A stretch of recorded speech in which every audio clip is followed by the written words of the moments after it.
सागर जिले के सायागढ़ में हर्षोल्लास से मनाया गया ईद मिलाद उन नबी यानी अल्लाह के प्यारे महबूब हजरत मोहम्मद मुस्तफ़ा सल्लल्लाहु ताला अलैहि वसल्लम का जन्मोत्सव। ईद मिलाद उन नबी इस्लामिक कैलेंडर के तीसरे माह रबी उल अव्वल की 12 तारीख को मनाया जाता है।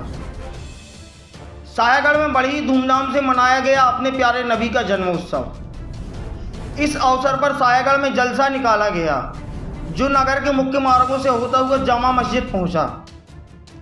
जलसे में अपने प्यारे नबी के दीवाने युवक डीजे की धुनों पर नाचते झूमते दिखे। सभी ने एक दूसरों को मिठाई खिलाकर एक दूसरे के गले लगकर आज खुशियां मनाई। मोहम्मद साहब ने पूरी कायनात को मोहब्बत से रहने की शिक्षा प्रदान की है। मोहम्मद साहब ने लोगों के जीवन को बेहतर बनाने के लिए जो उपदेश दिए हैं उनका उल्लेख हदीसों में है, जिसमें से उसका उल्लेख हमारे चैनल के माध्यम से आपके सामने कर रहे हैं। पैगंबर मोहम्मद साहब ने शिक्षा को अत्यधिक महत्व दिया है। एक प्रसिद्ध हदीस के अनुसार तालीम हर मुसलमान का फर्ज है।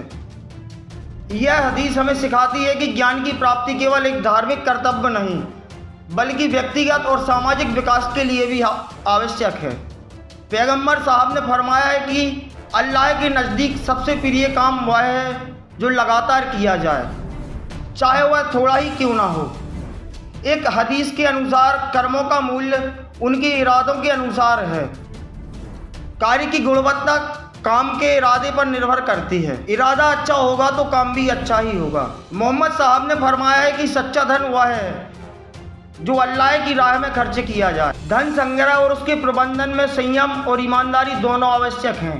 संपत्ति का महत्व उसके संग्रह में नहीं बल्कि उसके वितरण और परोपकार में है। धन का उपयोग समाज की भलाई में करना चाहिए। मोहम्मद साहब ने यह भी फरमाया है कि जो दूसरों के लिए अच्छा करता है वह अल्लाह का सबसे प्रिय है। एक हदीस में उन्होंने कहा है कि दान देने से अल्लाह की नाराज़गी दूर होती है। हमें अपनी संपत्ति और समय का उपयोग दूसरों की भलाई के लिए करना चाहिए। मोहम्मद साहब ने फरमाया है कि सबसे अच्छा इंसान वह है जो दूसरों के लिए सबसे अधिक लाभदायक हो। हमें दूसरों की मदद करने में अग्रणी होना चाहिए। हमारे कार्यों का उद्देश्य मानवता का उत्थान होना चाहिए ताकि हम एक बेहतर समाज का निर्माण कर सकें। हजरत साहब ने फरमाया है कि मैं केवल अच्छे आचरण को पूरा करने के लिए ही भेजा गया हूँ।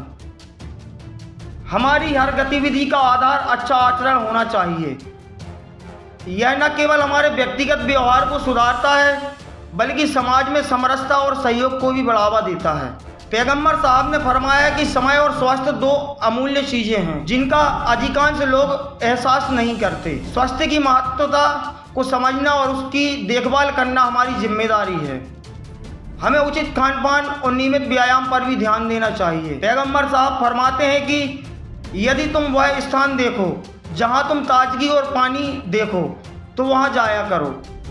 यदि प्रलय का दिन आ गया और किसी के हाथ में पौधा हो तो उसे लगा दे।